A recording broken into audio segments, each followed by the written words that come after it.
Assalamualaikum warahmatullahi wabarakatuh. Selamat pagi, selamat siang, selamat sore, dan selamat malam bagi para pemirsa yang sedang menonton acara ini, yaitu 23 Sharing Session. Sekarang kita kedatangan tamu spesial lagi nih, yaitu Bapak Dr. Newin dan Pak Chandra. Nah, sebelum itu perkenalkan nama diri dulu. Nama saya Razan. Dan saya Joselina. Sebelum kita masuk ke pertanyaan pertama, mungkin Bapak Dr. Newin dan Pak Chandra bisa memperkenalkan diri secara singkat ke penonton setia kita Komando 23 Sharing Session. Selamat siang, saya Dr. Newin Fajar Cendana, bertugas sebagai pemegang program TB di Puskesmas Komang. Ya, bersama. Halo, Bang. Ini sapaannya buat siapa? Komando 23 Sharing Session. Oke, buat sahabat komando, perkenalkan nama saya Chandra Gustiawan. Saya adalah seorang perawat yang saat ini dinas di Puskesmas Komang, dan saat ini kebetulan saya diamanahkan sebagai perawat penanggung jawab TBC bersama Dr. Newin. Sebelum kita mengenal lebih jauh tentang penyakit TBC ini, mungkin boleh dijelaskan dulu secara singkat sebenarnya apa itu penyakit TBC dan kenapa kita perlu mengetahui penyakit tersebut ini. Nah, sebenarnya penyakit TBC udah lama. Sudah sebelum saya jadi dokter juga sebenarnya sudah banyak penderita TBC, karena di Indonesia sendiri sekitar 2% penduduknya itu terduga TBC. Nah, ini menjadi karena Indonesia itu masuk ke endemis, bukan pandemi ya, endemis dari penyakit TBC. Nah, penyakit TBC ini adalah infeksi paru-paru. Nah, infeksi paru-paru banyak jenisnya. Nah, yang kita fokuskan adalah penyebabnya. Penyebabnya itu apa? Penyebabnya itu adalah kuman Mycobacterium tuberculosis. Orang bilang plague, orang bilang TBC, orang bilang karena angin duduk, gak ada macam-macam tuh seperti itu. Jadi TBC ini adalah infeksi paru-paru yang disebabkan oleh kuman Mycobacterium tuberculosis. Ya, itu. Oke. Kenapa sih itu jadi yang penyebab utama seseorang tuh bisa terkena penyakit TBC itu? Nah, kenapa dia bisa tertular atau kenapa dia bisa seperti ini sebenarnya tergantung dari kondisi dari pasien sendiri atau si penderita. Biasanya penderitanya ini lagi kondisi sehat atau tidak. Karena kenapa ini menakutkan? Karena penularannya cepat. Seperti kita lagi berbicara seperti ini, berbicara aja bisa mengeluarkan droplet. Droplet itu semacam aerosol, jadi kayak partikel halus secara tidak kasat mata, tapi ini berterbangan. Nah, ini penularannya lewat udara dan tergantung orangnya. Kalau kita kondisi sehat, tidak ada masalah. Dia masuk ke dalam tubuh dan tubuh kita bagus, dia tidak terjadi. Nah, yang kita khawatirkan kalau ini tumbuh, maksudnya dia masuk ke dalam paru-paru, dia berkembang biak dan bermutasi dan menjadi Mycobacterium yang makin banyak, seperti itu. Apakah semua orang itu sama memiliki bisa terkena penyakit TBC atau ada kelompok tertentu yang lebih rentan terkena penyakit ini? Nah, sebenarnya ada, yaitu yang makin rentan itu orang, yaitu jika dia tidak divaksin. Nah, vaksin itu apa? Vaksin BCG. Nah, vaksin BCG itu yang kita dapat pada saat kita baru lahir, disuntik di bagian sini. Ada yang pernah suntik? Pernah. Bentuknya kayak gimana? Ada bercak kan? Iya. Nah, itu adalah sebenarnya vaksin BCG. Nah, fungsinya untuk apa? Melindungi. Nah, melindunginya itu adalah untuk mencegah untuk terjadinya TBC. Kedua, biasanya adalah gizi yang baik. Gizi yang baik itu lebih merendahkan untuk terjadinya tertular dari TBC. Ketiga, biasanya karena penyakit penyerta apa? Diabetes dan penyakit imunokompromis. Itu apa? HIV. Jadi dua penyakit ini yang paling sering menimbulkan kita mudah tertular TBC. diabetes, sama yang tadi saya bilang HIV. Nah, satu lagi sebenarnya ada yang sekarang anak-anak muda sering kejadian pada saat dia itu merokok. Merokok itu bisa menimbulkan meningkatkan resiko untuk terjadinya TBC. Jadi 3 itu, ya. Oke. Nah, kan ada orang tuh yang kena penyakit batuk nih. Kan dia batuk lama, tapi orang itu nganggapnya itu biasa aja, mungkin karena kecapean. Nah, ada sih cara kita tahu kalau misalnya batuk itu bukan batuk biasa tapi batuk TBC gitu. Nah. Itu tahu dari mana tuh, Dok? Nah, yang paling gampang sebenarnya bisa yang paling simpel dan sudah dilakukan dari dulu, yaitu yang murah, meriah, singkat, jelas, dan cepat. Yaitu apa? Pemeriksaan dahak. Jadi kita melakukan pemeriksaan dahak. Jadi kita membantu untuk si pasien itu untuk mengeluarkan dahak, dan kita tampung dahaknya. Kita lakukan pewarnaan, yaitu mempergunakan mikroskop. Jadi kita warnain, kita lihat di bawah mikroskop, kita lihat. Nah, ini ada kuman TBC-nya atau tidak. Itu yang paling murah, meriah, dan dapat dilakukan di puskesmas, fasilitas kesehatan, dibandingkan foto ronsen. Jadi seperti itu. Bisa ditambahkan, Mas Chandra? Mungkin ada tambahan? Terkait dengan batuk. Jadi gini ya teman, terkait dengan batuk banyak sekali memang pasien yang sering kali merasakan batuk ini adalah batuk yang ya kebanyakan orang tuh batuk biasa lah gitu ya. Sebelum dia batuk berdarah, ya kan. Nah, kebanyakan orang tuh seperti itu. Nah, untuk seperti yang dibilang sama dokter bahwa kalau misalkan ada batuk lebih dari 2 minggu, ya teman, patokannya lebih dari 2 minggu, itu baru dicurigai mengarah ke TBC, ya kan.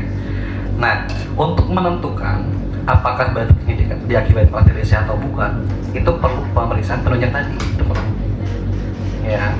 Nah, pemeriksaan penunjang tadi yang sudah disebutkan bahwa itu harus melakukan pemeriksaan cek dahak. Pada saat teman-teman dicek dahak, itu di dalam si dahaknya itu akan kedeteksi bahwa itu ada bakteri si tuberkulosis tadi.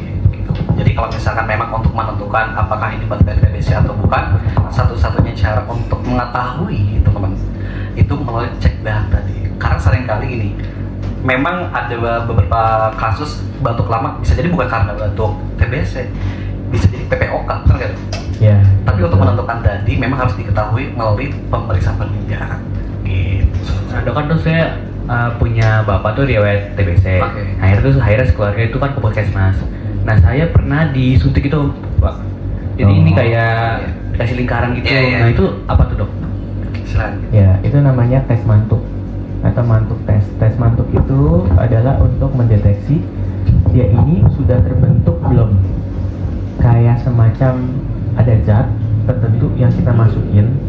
Nah, respon dari tubuh itu adalah menimbulkan reaksi alergi terhadap zat tertentu yang masuk ke dalam tubuh, yaitu adalah tes mantuk.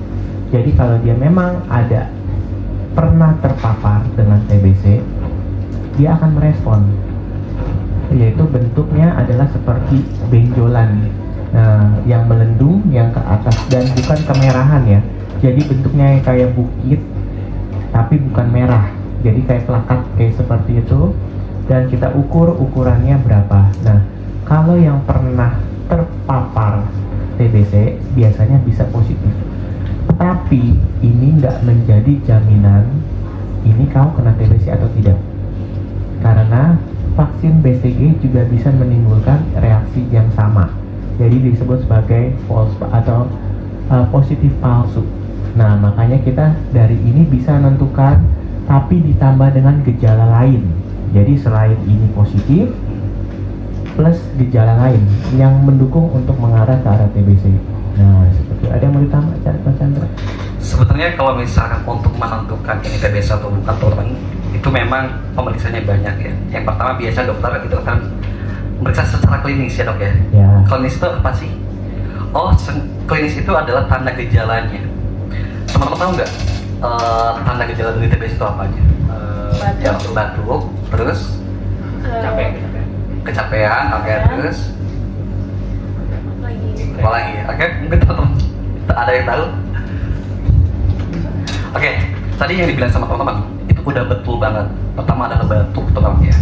Batuk dari 2 minggu itu adalah salah satu gejala dari TBC. Kedua, penurunan berat badan. Kalau misalkan teman-teman terjadi penurunan berat badan, itu juga bisa masuk ke kategori gejala dari TBC. Secara drastis. Iya, secara drastis. Yang ketiga, nafsu makannya nih berkurang. Ya kan, kalau misalkan teman-teman nafsu makannya berkurang, itu juga bisa bagian menjadi salah satu tanda gejala TBC. Nah, secara klinis sudah memenuhi, dokter biasanya akan tadi ada pemeriksaan cek dahak, ada pemeriksaan mantuk, ada pemeriksaan ronsen. Nah, jadi untuk menentukan apakah ini TBC atau bukan, memang pemeriksaannya lumayan banyak. Nah, gitu ya dok ya. Ya. Seperti itu. Saya mau tanya deh, tadi kan abangnya bilang bahwa bapaknya ada riwayat TBC ya. Iya. Nah, terus dicek satu keluarga, Ya. ya kan? Benar kan? Betul. Tahu nggak kenapa? Orang yang satu rumah dengan pasien TBC itu dicek satu rumah, kenapa? Tahu nggak? Karena penyakit Nular menular. ya. Betul. Penyakit menular. Dokter, silakan. Ya, betul. Memang menularkan. Karena kenapa ya? Kita berbicara seperti ini aja menurut penelitian dari ScienceDirect.com Ya. itu memang kalau kita berbicara seperti ini itu sekitar ada, kalau dibilang ada 1000 droplet Dan keluar. yang keluar, ya. Begitu yang kita takutin batuk itu 3000 droplet. Droplet itu semacam partikel halus di bawah dari 60 mikrometer, Ya. itu berterbangan. Nah, kalau kita bersin itu sekitar 40.000. Jadi siap-siap. Bisa dibayangkan berapa banyak? Banyak banget. Iya, Nah, baiklah. kita berbicara seperti ini aja bisa menularkan, dan radiusnya itu adalah 1 sampai 2 meter. Jadi kita radiusnya seperti ini. Nah, kalau bersin mungkin bisa 2 meter, haju. Nah, terbang. Nah, makanya disarankan dilakukan adalah penggunaan masker. Kalau yang kita misalkan curiga TBC, kita sarankan untuk menggunakan masker. Ya. Kedua, kalau nggak ada masker bisa melakukan edukasi, yaitu adalah edukasi batuk, etika batuk. Nah, kalau batuk ditutup, cuci tangan. Oke, ada yang mau ditanya? Tambah? Cukup. Cukup. Kita tuh sering banget ngedengar kalau TBC ini harus minum obat dalam waktu yang lama banget dok. Kenapa pengobatan TBC ini harus benar-benar disiplin dan nggak boleh berhenti di tengah jalan? Ya, ini yang paling sering kita alami untuk pasien untuk TBC ya. Selama kita nangani pasien TBC, itu paling sering adalah DO atau drop out, disebabkan karena efek samping dari obat paru. Memang efek samping obat paru itu ada 4 jenis, yaitu ethambutol, rifampicin, INH, dan itu pyrazinamide. Nah, ini side effect-nya beda-beda.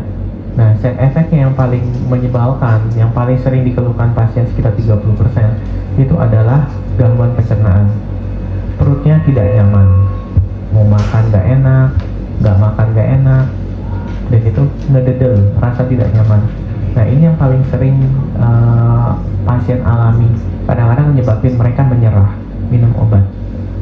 Nah, itu yang mungkin sering dialami atau pernah ada pengalaman di keluarga. Saya sih pernah makan obatnya. Hmm. Karena emang disuruh pasti sekeluarga. Berapa lama? Berapa ya? Sebulan saya satu. Sebulan. Saya lupa. Pokoknya saya itu TPT bukan? aduh saya lupa juga. Udah lama juga soalnya. Jadi itu saya makan setiap pagi jam 9 itu emang obat itu gak enak, bikin gak enak gitu. Ya. Makan aja gak nafsu gitu. Betul. Ya pokoknya kalau jadi gak enak lah kalau habis makan tuh obat. Makanya kita mengakalinya yaitu dengan mempergunakan vitamin B6 itu untuk mengurangi efek samping dari obat, karena efek obatnya ini mengganggu fungsi hati. Karena hati bermasalah, jadi timbul rasa sensasi mual, tidak nyaman, rasa namanya heartburn atau rasa tidak nyaman di nyeri ulu hati. Nah, seperti itu. Biasanya kita gunakan obat mual. Nah, biasanya efeknya ini berlaku berapa lama? Biasanya sekitar 2 minggu awal pengobatan. Nanti setelah 2 minggu, biasanya tubuh sudah beradaptasi dan biasanya udah muncul efek sampingnya berkurang drastis seperti itu. Jadi pengobatan ini harus terus komitmen sampai minimal 6 bulan. Nah, beberapa dokter lihat kondisinya, kalau belum ada perbaikan kita menambahkan 3 bulan lagi, 3 sampai 9 bulan, sampai ada yang sampai setahun. Jadi pengobatannya harus tuntas, tidak boleh putus obat. Waduh. Nah, Saya pas itu makan obat Ya. karena emang udah makan udah lama gitu. Itu karena emang nggak ada efek samping atau emang ini sih berhenti di tengah jalan. Berhenti di tengah jalan. Iya.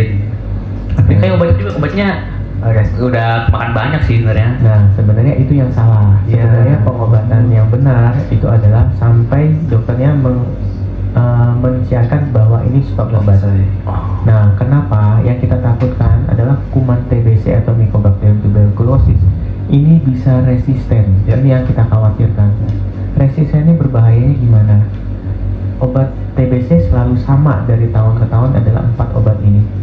Kalau kamu resisten, maksudnya bakterinya ini sudah waktu diobatin dia tidak mati, dia tidak hidup, tapi dia menguat terhadap 4 obat ini. Yang menyebabkan apa? Dia resisten terhadap obat ini. Obat TBC tidak ada penggantinya. Nanti harus yang ditakutin adalah terjadinya MDR.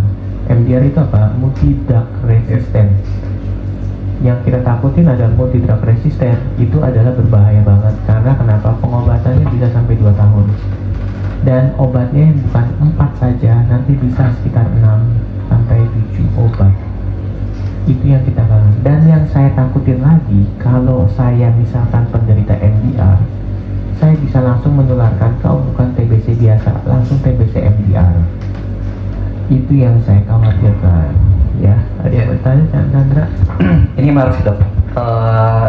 Saya agak sedikit ini ya, tertarik sama pernyataannya Mas siapa namanya? Mas Rajan.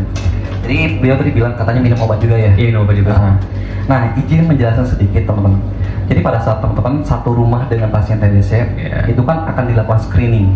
Iya. Tujuannya adalah untuk mengetahui apakah di dalam satu rumah ini ada yang terkontaminasi juga atau enggak, ada yang positif juga atau enggak. Nah, yang Rajan ini kita nggak tahu apakah Rajan ini mengkhusus memang pengobatan atau memang yang TPT. Nah, ini harus kita bedakan. Jadi kalau misalkan nanti dilakukan screening hasilnya positif, nah yang positif ini harus menjalankan pengobatan juga selama 6 bulan. Nah, tapi kalau misalkan yang negatif, ya, nah itu menjalankan TPT. Ada yang tahu TPT? Nggak ada gitu. Baru pertama kali? Iya. Mungkin di sini ada yang pernah dengar TPT? Nggak ada? Tidak. Nah, ini ilmu daging nih. Jadi gini Mas, TPT itu adalah sebuah terapi pencegahan TBC yang seringkali diberikan kepada orang-orang yang berpotensi besar, seperti orang yang satu rumah dengan pasien TBC. Nah, itu wajib dilakukan pemberian TPT. Tujuannya adalah apa? Kan TBC ini menular, benar nggak? Iya, betul. Nah, supaya tidak menular dengan orang yang satu rumah, biar sama-sama aman nih, ya kan? Nah, itu bisa dikasih TPT tadi.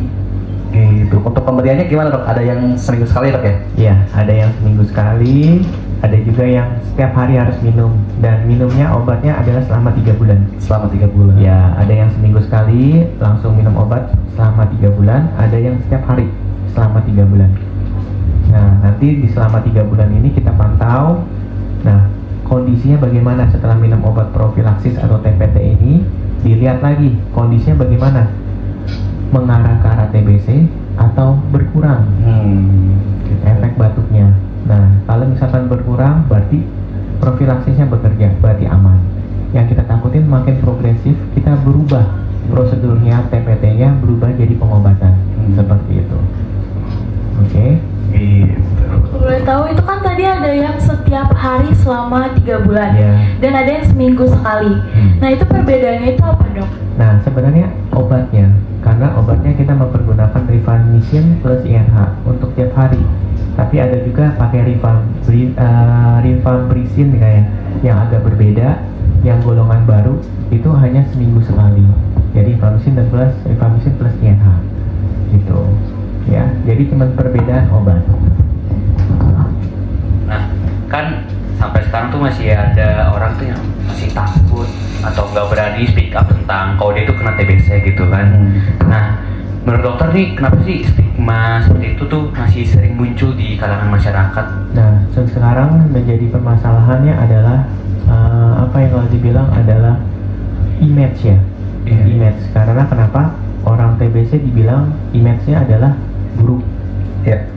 Begitu menengah ke bawah. begitu kondisinya gizinya nggak bagus, pasti seperti itu. Sekarang TBC bukan hanya orang kurus saja yang bisa kena, orang yang bergizi dengan baik juga bisa tertular karena dengan komplikasi, biasanya dengan diabetes, HIV, begitu perokok, itu bisa meningkatkan resiko untuk terjadinya TBC seperti itu. Jadi yang disarankan yang memang kalau dibilang ya harus PHBS ya, jadi perilaku hidup bersih sehat, itu yang diharapkan seperti itu. Terus saya juga pernah dengar ya, saya kan selain dari HIV itu kalau TBC tertular dari droplet, ada sih saya pernah dengar tuh kalau misalnya kita kelamaan tinggal di kamar yang lembab itu bisa terkena TBC, itu benar nggak? Benar. Kalau menurut penelitian dari Kemenkes RI, nah sebenarnya itu menularkan. Jadi semakin ruang tertutup, disertai dengan lembab, disertai dengan lingkungan yang tidak ada ventilasi yang benar dan tidak terpapar dengan sinar matahari, kuman TBC masih bisa hidup dalam waktu beberapa jam atau beberapa hari. Nah, makanya yang disarankan adalah untuk mengatur sirkulasi dari udara ruangan. Ini yang paling penting. Makanya ruangan ber-AC yang sekarang gedung-gedung perkantoran, sekolah-sekolah yang mempergunakan AC sama sekali tidak ada ventilasi. Nah, yang paling disarankan adalah ventilasi plus AC sebenarnya. Jadi ada exhaust plus AC. Jadi AC dipakai pada saat sudah tidak ada kegiatan, dilakukan exhaust pengeluaran. Itu yang paling baik. Jadi semakin ruang tertutup, ruangan makin kecil, jumlah populasi manusia yang makin banyak, resiko terpapar TBC makin tinggi. Ada yang mau ditambah, Chandra?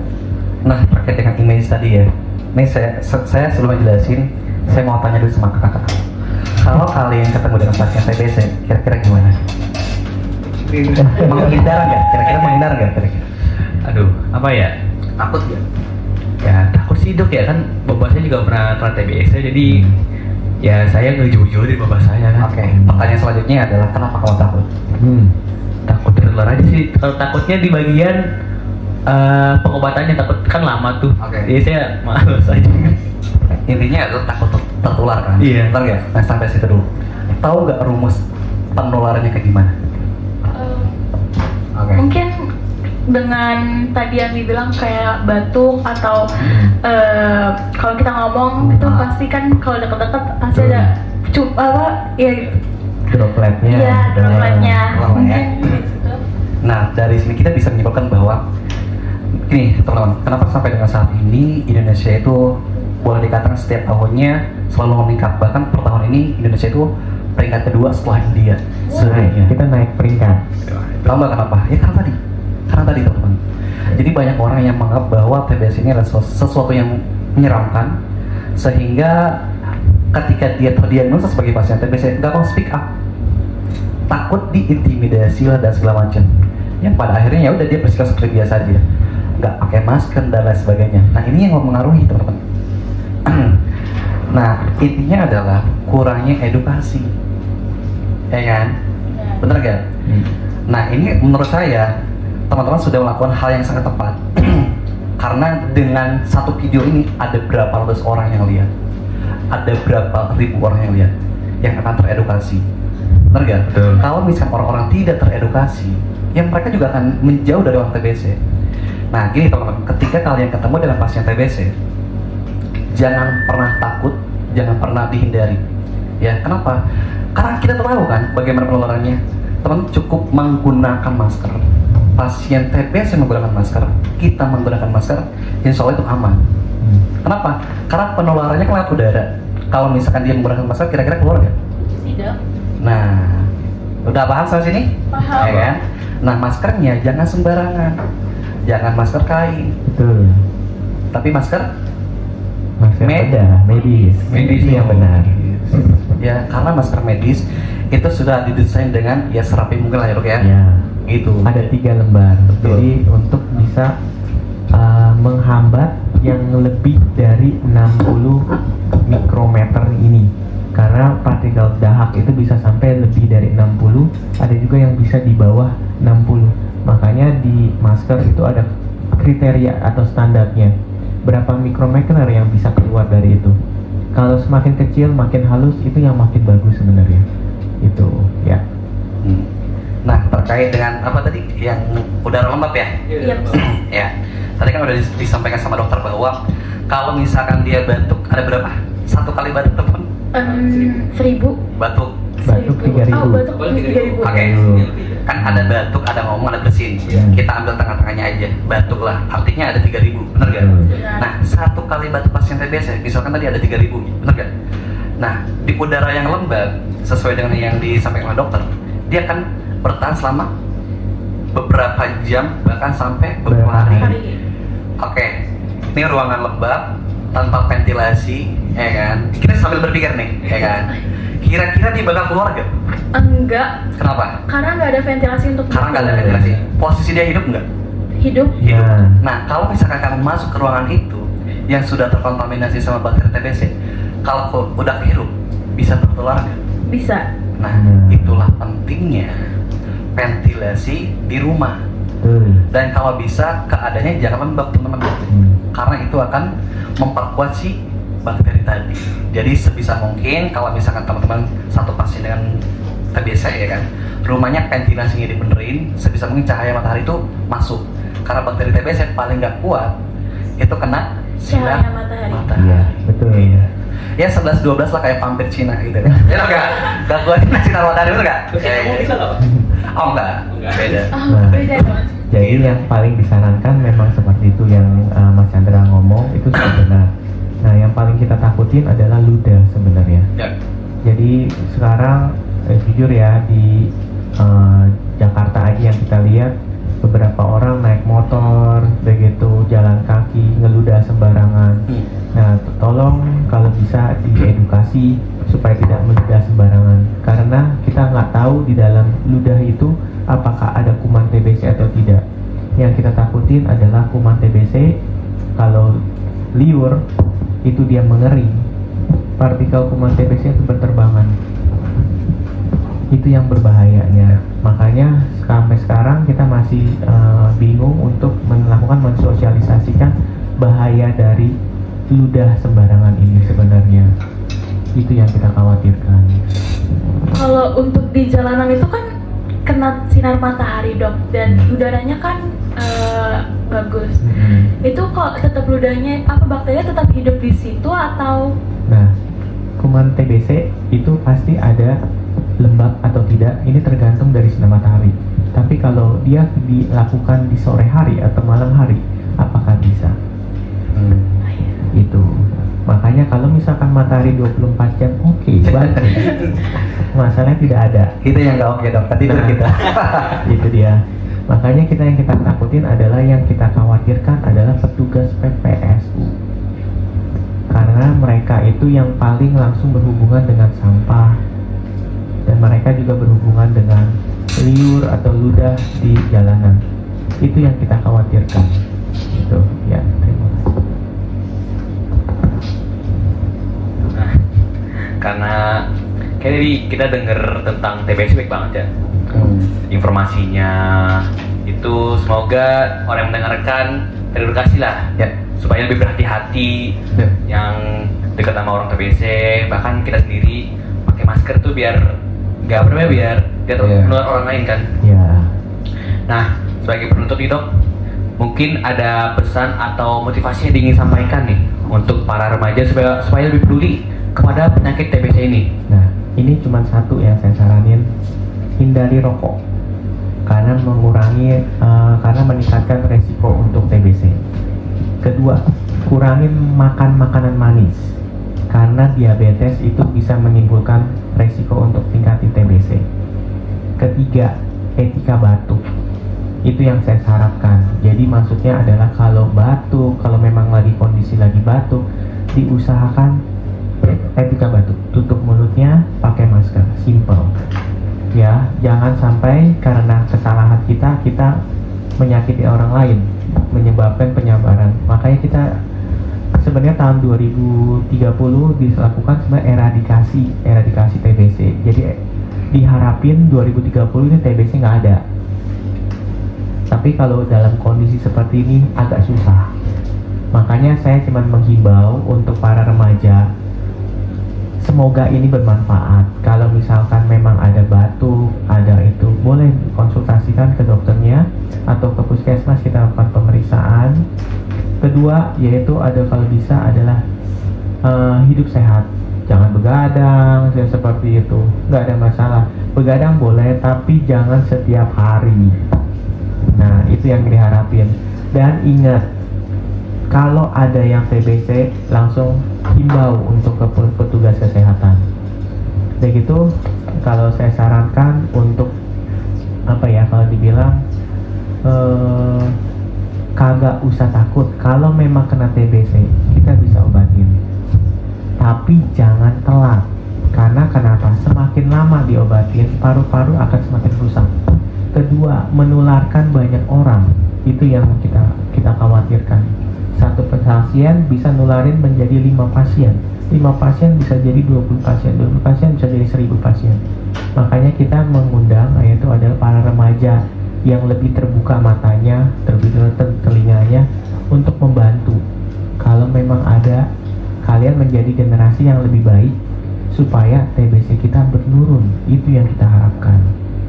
Oke, ya, silakan Mbak Chandra tambahan. Kalau saya boleh ditutup dengan cerita. Boleh. Oke. Poinnya cuma satu sih buat teman-teman yang sedang menjalankan pengobatan TBC. Saya cuma saran konsisten dan tuntaskan. Nah, karena saya punya cerita gini kan. Saya ketemu dengan pasien kemarin tuh, ada bapak-bapak lah yang datang ke saya. Nah, dia keluhannya tuh batuk lah. Batuknya lama banget. Sekitar ada sebulan atau 2 bulan gitu. Akhirnya saya anamnesa bapak batuknya udah berapa lama, ya kan, saya tanya. Terus bapaknya bilang gini, saya batuk udah lumayan lama nih mas, disertai dengan sesak nih.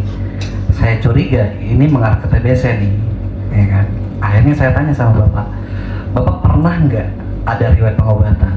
Saya nggak langsung ke TBC nih, ada nggak riwayat pengobatan? Ya ada sih mas. Pengobatan apa? TBC. Oke. Waktu itu bapak tuntas ya pengobatannya? Dia mikir agak lama sih. Mungkin takut salah ngomong kali gitu ya. Ya sebenarnya saya kemarin tuh pengobatan udah berjalan sekitar 4 bulan mas.